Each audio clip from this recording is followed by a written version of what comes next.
আসসালামু আলাইকুম, সবাই কেমন আছেন? তো বন্ধুরা, আবার নিয়ে আসলাম আপনাদের মাঝে নতুন আরেকটি ভিডিও। তো ভিডিওটি হচ্ছে বন্ধুরা আমাদের বাগান বাড়িটা নিয়ে। আর যারা অনেক দিন যাবৎ আমার ভিডিওটি দেখতেছেন আগের থেকে, তো তারা জানেন যে আমার বাগান বাড়িতে অনেক ধরনের গাছ ছিল বা গাছ আছে, কিন্তু আজকে গাছগুলো আমার কাটতে হইতেছে। আহ, নিজে দেখেন দাও হাতে নিয়ে গাছগুলো কাটতেছি, মনে হয় যে গাছের মধ্যে এক একটা করে কূপ দিতেছি, ওই কূপগুলো আমার বুকের মধ্যে এসে পড়তেছে আর কি। তো আমার গাছগুলো কাটতে খুবই কষ্ট লাগতেছে। এই যে দেখেন, এটা হচ্ছে আমার 12 মাসি আম গাছ। আমি এই গাছটা নিজের হাতে লাগাইছি এবং নিজের হাতেই কাটতেছি। তো কাটতেছি কী কারণে, এটারও একটা রিজন আছে। তো কাটতেছি এখানে আমি একটি খামারের কাজ ধরবো আর কি।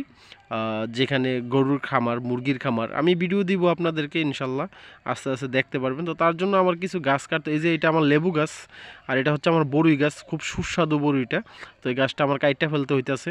আমি লেবু গাছ কাটছি, আম গাছ কাটছি, 12 মাসে আম গাছ, আমার অনেক ধরনের গাছ, শখের গাছ কাটা পড়ছে, কিন্তু কিচ্ছু করার নাই, মনটারে বুঝাইতে পারতেছি না আর কি, তারপরে কষ্ট নিয়ে কাটতেছি। এখানে আমার একটা মুরগির ফার্ম উঠবে, আর এখানে মোট আমার বাড়িতে 2টা মুরগির ফার্ম উঠবে আর একটি গরুর ফার্ম উঠবে আর কি। তো তার জন্য আমার গাছ পরিষ্কার করতে হইতাছে। তো দেখেন আমার খুবই কষ্ট লাগতেছে। তো তারপরে কাটতেছি, এই যে কাইটে আমার বাড়ি পুরো একবারে সাফা করে ফেলাইতেছি আর কি, যে দেখেন আমার বাড়িটা। আর ওই সাইডে কিছু গাছ থাকবে, তো রাখবো ইনশাল্লাহ, কিছু গাছ তো রাখতেই হবে, পরবর্তীতে আবার লাগাইতে হবে। তো পরিকল্পনাটা আগে ভুল ছিল আর কি। তো আমাদের পরিকল্পনা ছিল বাড়ির এক সাইডে বাড়ি করব আর এক সাইডে বাগান থাকবে আর কি।